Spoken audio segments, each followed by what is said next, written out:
Romantic hero से शुरुआत करके हीमैन और मैचो मैन जैसी उपाधियां जिन्होंने हासिल की और फिल्मी जीवन तो जिनका शानदार और रौबदार रहा ही, अपने निजी जीवन में भी ये कलाकार उतने ही रौब और शान से जिए हैं। अपने जमाने की ड्रीम गर्ल हेमा मालिनी को बहुत से जाने माने कलाकारों के हाथों से छुड़ाकर उड़ाकर ले जाने वाले वन मैन आर्मी हैं धर्मेंद्र। आज हम बात करने जा रहे हैं 87 साल के जिंदा दिल अभिनेता के जीवन के बारे में और अभी उनके क्या हालात हैं और किस हाल में जी रहे हैं इसके बारे में।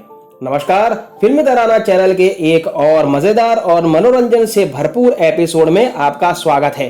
धर्मेंद्र सिंह देओल का जन्म 8 दिसंबर 1935 के दिन सोहनेवाल पंजाब में हुआ था। इनके पिता केवल किशन सिंह देओल एक स्कूल हेडमास्टर थे। इनके माता का नाम सतवंत कौर है। धर्मेंद्र की स्कूलिंग लुधियाना से हुई थी।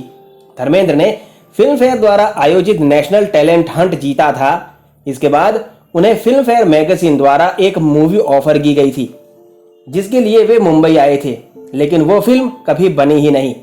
धर्मेंद्र को एक्टिंग का मौका अर्जुन हिंगोरानी ने फिल्म दिल भी तेरा हम भी तेरे में 1960 में दिया था। इसके बाद 1961 में उन्होंने बॉयफ्रेंड फिल्म में सपोर्टिंग एक्टर का काम किया था। 1960 से 1967 के बीच धर्मेंद्र ने रोमांटिक इमेज वाली फिल्मों में ही काम किया था, जिसमें नूतन के साथ सूरत और सीरत, बंदिनी, दिल ने फिर याद किया और दुल्हन एक रात की है, माला सिन्हा के साथ अनपढ़, पूजा के फूल, बहारें फिर भी आएंगी और आंखें, नंदा के साथ आकाशदीप, सायरा बानो के साथ शादी और आई मिलन की बेला, रेशम की डोरी मुख्य हैं। धर्मेंद्र ने मीना कुमारी के साथ सक्सेसफुल पेयर बनाई थी और 7 सुपरहिट फिल्में भी दी थी। कहा जाता है कि धर्मेंद्र और मीना कुमारी का एक गहरा रिश्ता हो चुका था इस दौरान और उन दोनों के बीच में अफेयर भी था। मीना कुमारी ने ए ग्रेड के एक्टर बनने के लिए धर्मेंद्र की काफी मदद की थी।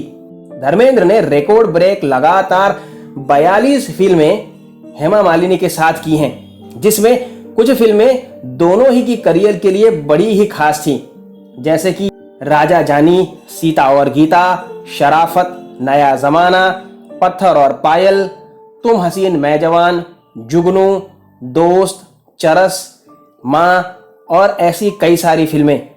किसी समय जितेंद्र और हेमा मालिनी की पैर काफी फिल्मों में आई थी। इसी बीच दोनों एक दूसरे के प्यार में खो गए थे और शादी करने के लिए दोनों ही तिरुपति चले गए थे। तब धर्मेंद्र और जितेंद्र की पत्नी शोभा कपूर वहां पहुंच गए थे और ये शादी रुकवा दी थी। इसी के बाद धर्मेंद्र और हेमा मालिनी का रिश्ता और भी गहरा हो गया था।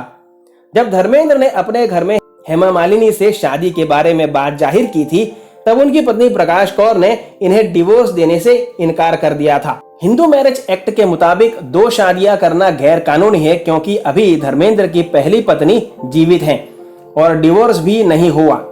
इसलिए धर्मेंद्र ने हेमा से शादी करने के लिए इस्लाम धर्म कबूल किया था। यहाँ हेमा के घर के लोगों ने भी इस शादी का विरोध किया था, क्योंकि धर्मेंद्र शादीशुदा थे और 2 बेटों के पिता थे। दोनों ने ही घर वालों की मर्जी के खिलाफ जाकर इस्लाम कबूल करके शादी की थी।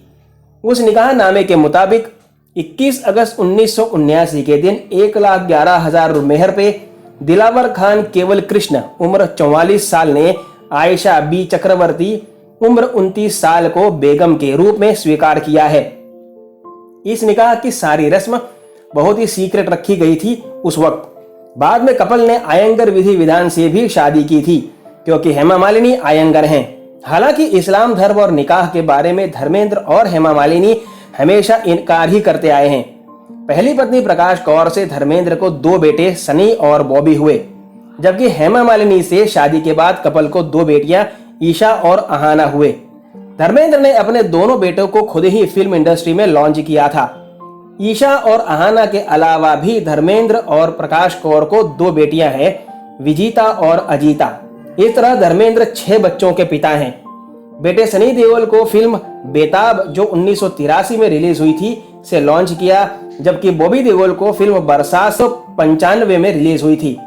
धर्मेंद्र आज 87 साल के हैं, लेकिन अब भी वे फिल्म मेकिंग में एक्टिव हैं और अपनी बड़ी फैमिली के साथ खुशहाल जिंदगी जी रहे हैं। अपने चहेते कलाकार धर्मेंद्र के बारे में जानकारी पाकर आपको कैसा लगा मुझे कमेंट बॉक्स में जरूर बताइएगा। और अपने चहेते कलाकारों के बारे में ऐसे ही अनकही अनसुनी रोचक बातें जानने के लिए जुड़े रहिए फिल्मी तराना चैनल के साथ। आपसे मुलाकात होगी जल्द, तब तक अपना ख्याल रखें। धन्यवाद।